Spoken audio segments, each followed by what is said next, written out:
freedom of the press, it's not always the case, right, Chuck? That's true. Chuck Robinson is here from Village Books, and we are getting into National Banned Book Week, but it's celebrating too. It's celebrating the freedom to read. Okay. And it's a week that's been observed since 1982. The American Library Association Freedom to Read Committee created the week.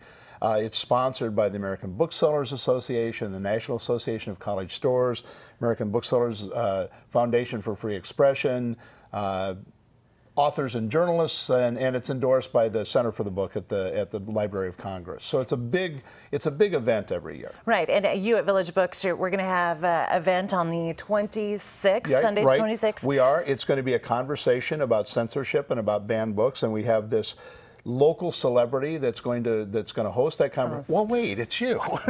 That's very kind of you. Yeah, the preacher's kid from Linden is going to host a banned books event at Village Books. And it's intended to be a conversation. Yeah. We're asking people to come and talk about their opinions about books, about why they think books get banned, about why they support freedom of reading and enjoy that kind of freedom. So we've had some great conversations over the years with people, young adults and adults both. Well, you've brought some examples, and I think it's interesting to see the spectrum of these. Like this one, I remember when this was so controversial. Absolutely. Explain the history behind this a little bit. Well, the Salman Rushdie book, it's a little different than many of these. Many of these books have been challenged in school libraries or public libraries. This is a case when Salman Rushdie wrote the Satanic Verses.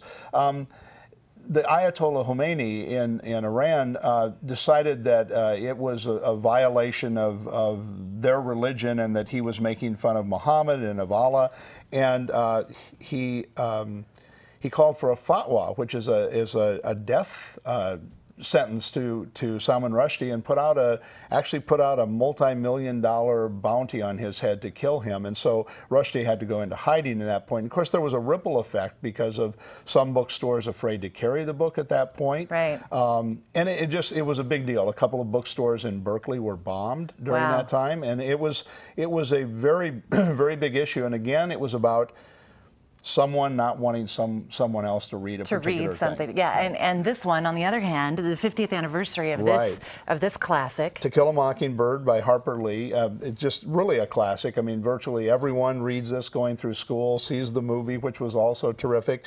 And this is a 50th anniversary of it. This book has been regularly challenged. One would guess probably in part because of the racial issues that come up in it. But in various places, in school libraries, in public libraries, very often books are challenged. People say, this book shouldn't be here, people shouldn't read this book. And that's how it starts, right? That's pretty much how it starts. Someone somewhere doesn't want more people to read this. Exactly. I mean, in schools often it's a parent says, I don't want my child to read this. Most schools have a provision that if a parent doesn't want a child to read a particular book, there's some alternative book. And no one is saying, I certainly wouldn't say that someone should have to read particular things, although, in school you do have to read particular things sometimes. Yes. But, there usually are alternatives when there are books that are controversial. And, books are controversial for a variety of reasons. I mean, that was religious content. This was probably racial content. You also have of Mice and Men here, Mice too. and Men, Steinbeck. A variety of reasons. It could be there's language in the book. It also could be some people were offended by the treatment of, the way that Lenny is portrayed in the book. There's all kinds of reasons. Huck Finn has been challenged. Just virtually every book. Yeah. Yeah, don't you think that maybe in a way it might be the best thing in the world to have a banned book? I mean, well, in a way. I can tell you that every time that there is a book challenged and a big deal made about it, we sell a lot more copies of that book. Yeah. And so, if I were in the publicity department, maybe I would.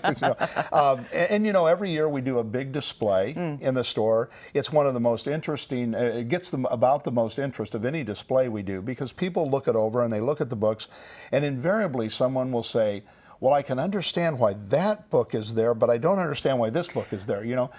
Kind of missing the bigger point that we all have things that offend us, but that making judgments for other people isn't the right way to do things. And that's what it's all about. That's what it's all about. Not doing that, right. Well, thanks, Chuck. Chuck Robinson from Village Books, National Banned Book Week, celebrating the right to read. Freedom to read. The freedom to read. Thanks, Chuck. And remember, you can always experience more at kvos.com.